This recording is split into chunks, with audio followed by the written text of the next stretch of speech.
নমস্কার বন্ধুরা, আমি ঋত্বিক আর আমাদের চ্যানেল ভবিষ্যৎ দৃষ্টিতে আপনাদের সকলকে স্বাগত জানাই। আমাদের যে নক্ষত্র নিয়ে সিরিজ চলছে তাতে আজকে আমাদের 11 নম্বর নক্ষত্র অর্থাৎ পূর্ব ফাল্গুনী নক্ষত্র নিয়ে আমরা কথা বলবো।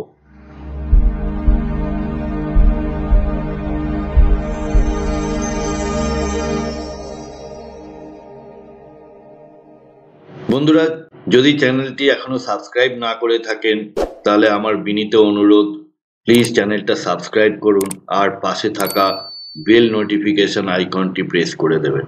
চলুন শুরু করা যাক পূর্ব ফাল্গুনী নক্ষত্র। এটির অর্থ হলো আনন্দ এবং সৃজনশীলতা। অধিপতি গ্রহ হলেন শুক্রদেব বা শুক্রাচার্য।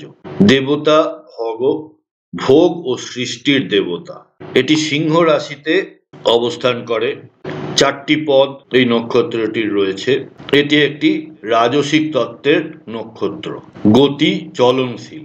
এটি সিংহ রাশির 13 ডিগ্রি 20 মিনিট থেকে 26 ডিগ্রি 40 মিনিট পর্যন্ত বিস্তৃত। ভেনাস বা শুক্রের প্রভাবে এই নক্ষত্র সম্পর্ক, সৌন্দর্য, ভোগবিলাস ও সৃজনশীলতার প্রতীক। এবার চলে আসি শারীরিক বৈশিষ্ট্য। মিষ্টি হাসি, আকর্ষণীয় চোখ, চঞ্চল চেহারা।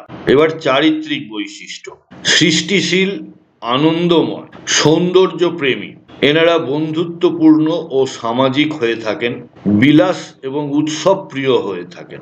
আর নেতিবাচক বৈশিষ্ট্যের মধ্যে অতিরিক্ত ভোগ বিলাসে এনারা অভ্যস্ত হয়ে পড়েন, দায়িত্ব এড়ানোর একটা প্রবণতা এনাদের মধ্যে দেখা যায়, আর সম্পর্কের ক্ষেত্রে অসতর্কতা। যে পেশায় এই নক্ষত্রের জাতক এবং জাতিকারা সফল হন সেগুলি হলো শিল্প, সঙ্গীত, মডেলিং, বিনোদন, সাজসজ্জা এবং হোটেল ব্যবসা। পরিশেষে আসি ছোট উপদেশমূলক গল্পে। এক শিল্পী শুধু বাহ্যিক সুখের পেছনে ছুটছিলেন। একদিন উপলব্ধি করলেন আসল আনন্দ নিজের মধ্যে। তাই ভোগ করুন, আনন্দ করুন, তবে জীবনের গভীরতাকেও মূল্য দিন।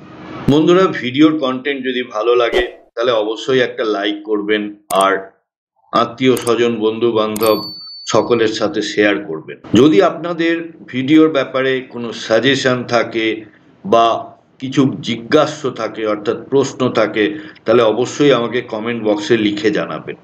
আজকে এই পর্যন্তই। দেখা হচ্ছে পরের নক্ষত্র নিয়ে। সাথে থাকার জন্য অনেক ধন্যবাদ।